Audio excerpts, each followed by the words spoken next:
Good evening. কালকের video অনুযায়ী যে আমি আলোচনা করছিলাম যে গোল্ড আর সিলভার যে জায়গায় রিচ করছিল সেটা হচ্ছে একটা রেজিস্ট্যান্স লেভেল, এবং তখন গোল্ড চলছিল 155 প্লাস আর সিলভার চলছিল 239। তো সেখানে আমি বলছিলাম যে এখানে একটা প্রফিট বুকিং করে নেওয়া দরকার ট্রেডার্সদের ক্ষেত্রে, ইনভেস্টার্সদের ক্ষেত্রে নয়। তো সেখান থেকে যে সাপোর্ট আমি দিয়েছিলাম যে এতটা পর্যন্ত যেতে পারে, সেটা গোল্ডের ক্ষেত্রে 153 এবং সিলভারের ক্ষেত্রে 233 টু 232। তো আজকে কোথায় এসে দাঁড়িয়েছে? একদম ওই সাপোর্ট লেভেলের কাছে এসেই গোল্ড আর সিলভার এখন ট্রেড করছে।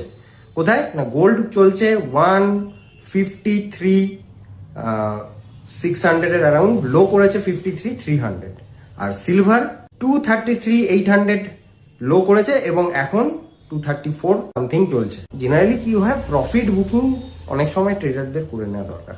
তো যদি প্রফিট বুকিং না করতে পারি তাহলে কি হবে, আবার সেই যে প্রফিটটা কামিয়েছি সেটা মার্কেটেই নিয়ে নেবে। তো সেই হিসেবে আমি বলেছিলাম প্রফিট বুকিং করার, এবং রেজিস্ট্যান্স যে বলেছিলাম যে সেখান থেকে যদি 156 গোল্ডটা উপর দিকে যায় তাহলে আবার আপসাইড মুভমেন্ট আসবে, এবং যদি সিলভার 240 ওপরে সাস্টেন করে বা 238 এর ওপরে সাস্টেন করে, তখন সিলভারের ক্ষেত্রে 244 245 পর্যন্ত চলে যেতে পারে।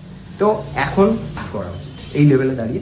এখনো যদি ফলো না করে থাকেন তাহলে অবশ্যই ফলো করে নেবেন। আর কালকের যে হাইগুলো আছে ওগুলোই আমরা রেজিস্ট্যান্স হিসেবে ধরবো, যেমন গোল্ডের ক্ষেত্রে 156 আর সিলভারের ক্ষেত্রে 240 বা 241 ধরবো। নিচের দিকে এখনো পর্যন্ত যদি কালকে ফ্রাইডে আছে, বাই করাটা একটু রিস্কি হয়ে যাবে। তো সুতরাং দেখে নেওয়াটা দরকার, যদি আরো কিছুটা নিচে আসে কালকে তারপরে চিন্তা ভাবনা করা যাবে, কারণ স্যাটারডে সানডে অফ আছে, মানডেতে আবার দেখা যেতে পারে। তো সাপোর্ট তো দেয়াই আছে, গোল্ডের ক্ষেত্রে 153 আর সিলভারের ক্ষেত্রে 232 টু 233। তো ওটা নিয়েই আপাতত চলবো। টাটা, দেখা হচ্ছে পরের ভিডিও।